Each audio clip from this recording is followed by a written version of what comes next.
ये आज तक रेडियो है।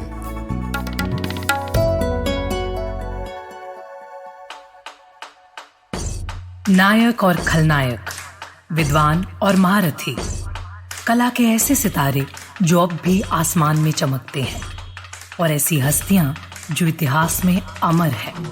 ये वो लोग जो मशहूर हैं। ये है नामी गिरामी।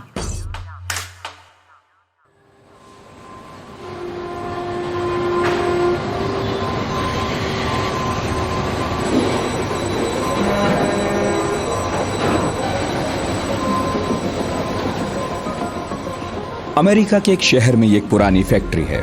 यहाँ कतार में सैकड़ों वर्कर्स खड़े हैं। कोई अपनी जगह पर 1 फीट से ज्यादा हिल नहीं सकता। असेंबली लाइन में खड़े इन लोगों के सामने बेल्ट पर एक एक करके कुछ पुर्जे आ रहे हैं। सभी को जल्दी से उस पुर्जे से जुड़ा अपना काम निपटाना है, क्योंकि बेल्ट पर रखा ये पुर्जा अपनी स्पीड से आगे बढ़ रहा है।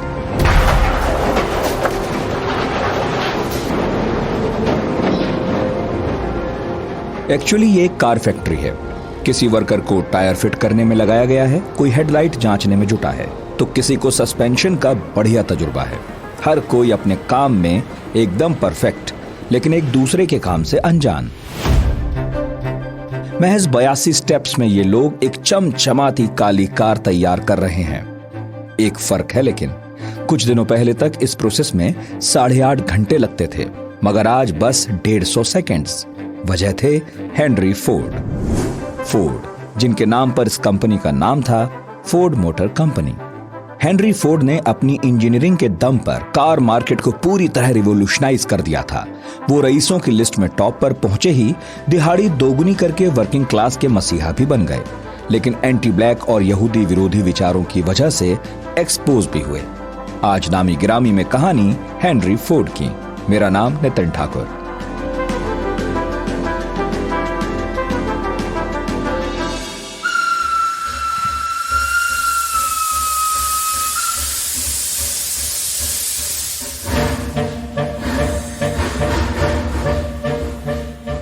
पटरियों पर तेजी से दौड़ रही एक भयानक सी रेलगाड़ी। इसे खींच रहा था भाप का एक इंजन। यह दौर धीमी रफ्तार का था, लेकिन सिर्फ रेलगाड़ी ही थी जो उम्मीदों को तेजी देती थी।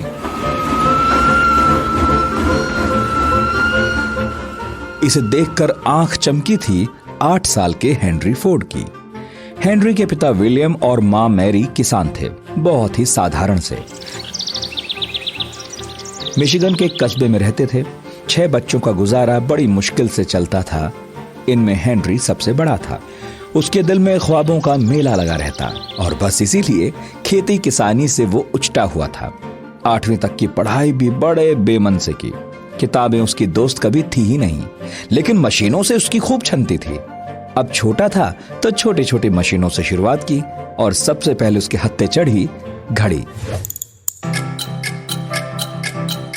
हेनरी घड़ी के पुर्जे मिनटों में खोल देता और घंटों उलटता पलटता रहता।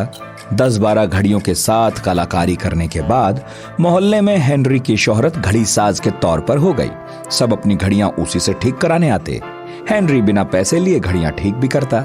हेनरी के बचपन से जुड़ा एक किस्सा हमारे साथी गर्वित श्रीवास्तव बताते हैं। ये बात तब की है जब हेनरी फोर्ड अपने माँ बाप के साथ रहता था।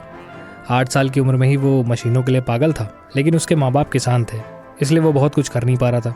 जिस शहर में फोर्ड रहता था वहां से डेट्रॉयट बहुत दूर था नहीं, और वहां इंडस्ट्रियलाइजेशन ने दस्तक दे दी। हेनरी डेट्रॉयट चला गया काम करने के लिए, लेकिन छोटी उम्र थी तो काम मिला नहीं। लेकिन उसको तारीफ खूब मिली। जब उसकी उम्र काम करने लायक हो गई तब थॉमस एल्वा एडिसन की कंपनी में उसको काम मिला, और धीरे धीरे उसकी कंपनी में चीफ इंजीनियर बन गया। वहीं पहली बार इंजन बनाया और कार भी बनाई। एडिसन ने भी फोर्ड की तारीफ की। इसके बाद तो फोर्ड ने खुद की कार कंपनी ही बना ली।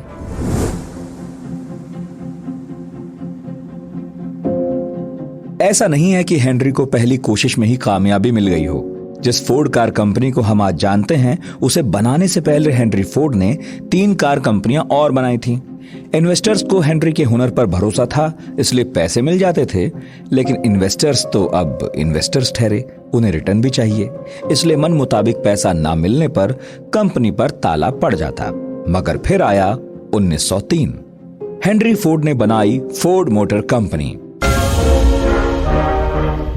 along the rolling highway, singing a song to the rhythm of the road. The sun's in the sky, a heaven of blue, the world passes by. You feel so happy when you're sweeping along the highway.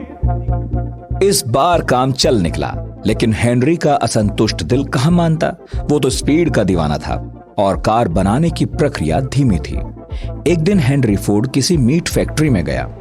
उसने देखा कि hanger पर टंगे हुए जानवर धीरे धीरे आगे सरक रहे थे। उसे कोई साफ करता, अगला आदमी कट लगाता, फिर कोई मांस का टुकड़ा निकालता और आखिर में आते आते वो डिब्बे में पैक हो जाता। हेनरी के लिए यूरेका मोमेंट था। क्यों ना कारें भी इसी प्रोसेस से बनाई जाए। सुनने में लग सकता है ये कोई बड़ी बात नहीं, लेकिन ये उस दौर में क्रांतिकारी विचार था। IIM काशीपुर में प्रोफेसर उत्कर्ष हैं, इस बारे में वो बताते हैं।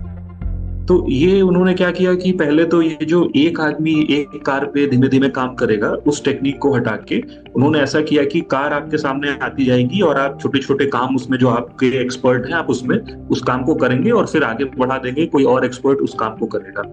तो ये असेंबली लाइन का पूरा कॉन्सेप्ट यही है कि एक काम आप रिपीटिशन पे करते रहते हो। तो वहां पे उन्होंने ये बेहतर पाया कि भाई अगर एक आदमी से हम थोड़े समय में ज्यादा काम करा ले तो मेरी एफिशिएंसी बढ़ जाएगी। अब दूसरा उनका एक जो इस तरह से काम करने का तरीका ये था कि भले ही वो वेजेस बढ़ा रहे थे, लेकिन साथ ही साथ इस तेजी से काम करने की वजह से, 3 शिफ्ट में काम करने की वजह से आपकी जो ओवरऑल कॉस्ट ऑफ प्रोडक्शन थी, जिसको कहते हैं इकोनॉमीज ऑफ स्केल या कॉस्ट ऑफ प्रोडक्शन, वो कम हो गई। यानी कि अगर आप कुछ रिपोर्ट्स पढ़ेंगे तो उसमें आएगा कि जो कार $750 की थी वो तकरीबन $250-280 के आसपास मार्केट में मिलने लगी। तो अब जब कार का प्राइस उन्होंने इतने कम कर दिया और एक मिडिल क्लास के लिए कार बना दी, तो वही कार सबके लिए यूजफुल लगने लगी, है ना। और साथ ही साथ ये जो लोग वो कार कंपनी में काम कर रहे थे, उसको मैन्युफैक्चर कर रहे थे, उनके लिए भी उसको अफोर्ड करना पॉसिबल हो गया। इसीलिए और ये फोर्ड का नाम क्यों इतने ज्यादा आगे बढ़ा, क्योंकि एक मिडिल क्लास के लिए उन्होंने कार बनाई, ना कि सिर्फ एक लग्जरी क्लास के लिए। तो मिडिल क्लास कार बनाने का तरीका कहीं ना कहीं इससे यहीं से होके जाता है कि हम ज्यादा प्रोड्यूस करेंगे, हम कम कॉस्ट में प्रोड्यूस करेंगे और हम एक ऐसी चीज बनाएंगे जो सबके लिए उपयोगी हो। तो आप देखेंगे कि ये कॉन्सेप्ट या जो तरीका है वो आज भी चलन में है। प्रोसेस तो शुरू हुआ, लेकिन असल कामयाबी हाथ आई 1908 में। इस साल फोर्ड ने पेश किया अपना सबसे सफल car model T.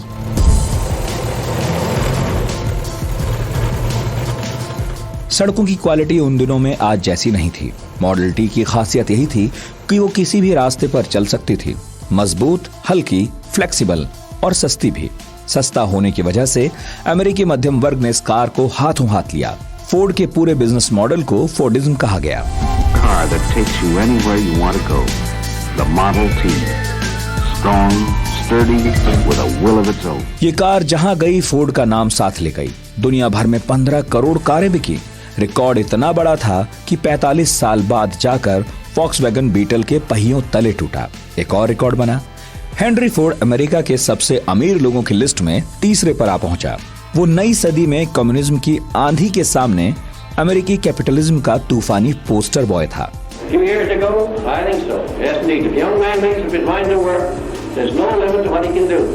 Ford America का हीरो।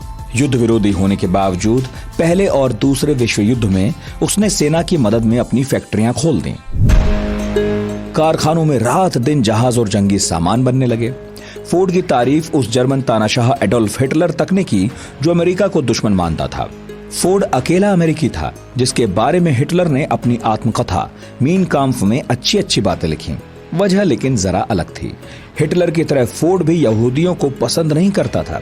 नापसंदगी की हद ये थी कि उसने खुद अपने नाम से यहूदियों के खिलाफ ना सिर्फ लेख लिखे बल्कि अपनी डीलरशिप्स को आदेश दिया कि ये पर्चे अपने ग्राहकों को भी बांटें। प्रोफेसर उत्कर्ष बता रहे हैं।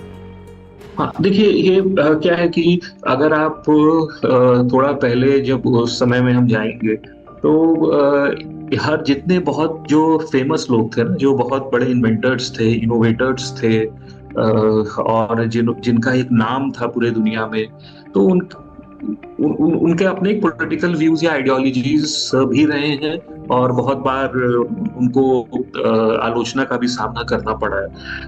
अब हाँ, ये बात हम कह सकते हैं और ये तो बहुत ही जाना माना तथ्य है कि हेनरी फोर्ड ने एक न्यूज़पेपर या अखबार उन्होंने खरीदा था और उसमें एक सीरीज ऑफ आर्टिकल्स वो निकालते थे जिसमें कई सारे आर्टिकल्स जो है एंटी ज्यू और इस तरह के उन्होंने बातें कही। अब मुझे क्या लगता है कि देखिए हर व्यक्ति का अपना एक देखने का नजरिया होता है।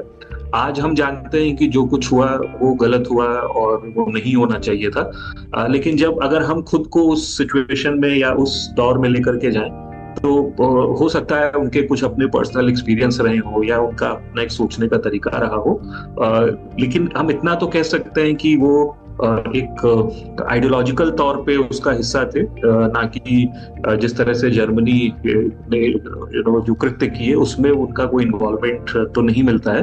तो ये एक आइडियोलॉजिकल विचार है। हो सकता है उनको जर्मनी क्योंकि खुद भी देखिए कार में बहुत आगे था, टेक्नोलॉजी में आगे था, तो उनको हो सकता है उनके साथ में कुछ सहानुभूति रही हो, लेकिन इस तरह का कोई वो नहीं मिलता कि उन्होंने ना गलत कृत्य में कुछ कंट्रीब्यूट किया। हाँ, उनका एक अपनी आइडियोलॉजी थी और हमें लगता है कि एक फ्रीडम ऑफ स्पीच के तहत से हमें उसे देखना चाहिए। फोर्ड अमेरिका में राइट विंग एक्सट्रीमिज्म और धार्मिक पूर्वाग्रहों का प्रवक्ता ठहराया गया। उसके विचारों से खुश होकर जर्मन की नाज़ी सरकार ने 1938 में grand cross of the German eagle medal प्रदान किया, जो उन विदेशियों को मिलता था जिन्हें नाज़ीवाद के प्रति सिंपैथेटिक माना जाता था। हर इंसान की तरह फोर्ड के अपने स्याह पहलू थे। यहूदी विरोधी नहीं, उसे मजदूर विरोधी भी माना गया, बजाय इसके कि उसने दिहाड़ी दोगुनी की थी। फोर्ड को बिल्कुल पसंद नहीं था कि उसके कारखाने में स्ट्राइक हो। मजदूर यूनियनों से उसे हमेशा दिक्कत रही। बोनस के बंटवारे में भी कंपनी पर भेदभाव का आरोप लगा। हेनरी फोर्ड ने एक डिपार्टमेंट बनवाया था जो मजदूरों के घर जाकर उनका लाइफस्टाइल देखता और फिर उसके बेसिस पर बोनस देता। तब इल्जाम लगे कि कंपनी ब्लैक और यहूदियों को बोनस देने के मामले में भेदभाव करती है। कंपनी को आखिर में यह डिपार्टमेंट बंद करना पड़ा। जिंदगी के आखिरी दिनों में हेनरी फोर्ड को बुरे दिन देखने पड़े। सेकेंड वर्ल्ड वॉर और खराब सेहत के चलते हेनरी फोर्ड घाटा खाने लगा। एक बार तो यह हालत हुई कि अमेरिकी सरकार टेकओवर की सोचने लगी, क्योंकि युद्ध से जुड़े बहुत सारे सामान फोर्ड की कंपनियों में ही बनते थे। हालांकि ऐसा कुछ हुआ नहीं।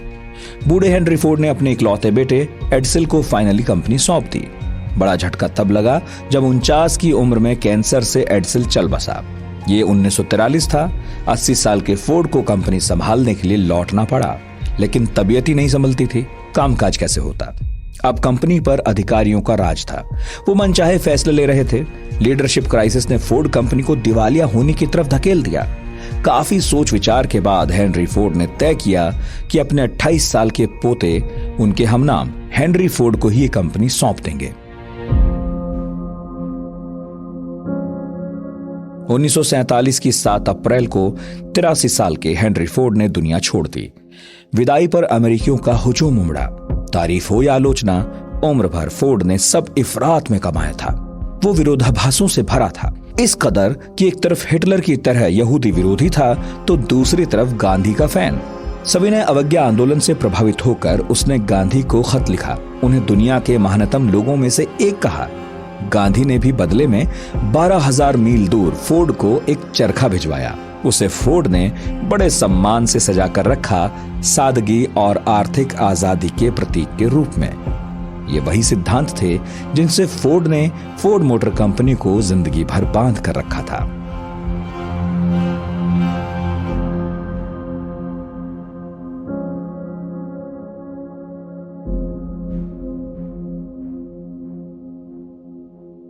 तो आज की नामी गिरामी में यह थी कहानी हेनरी फोर्ड की।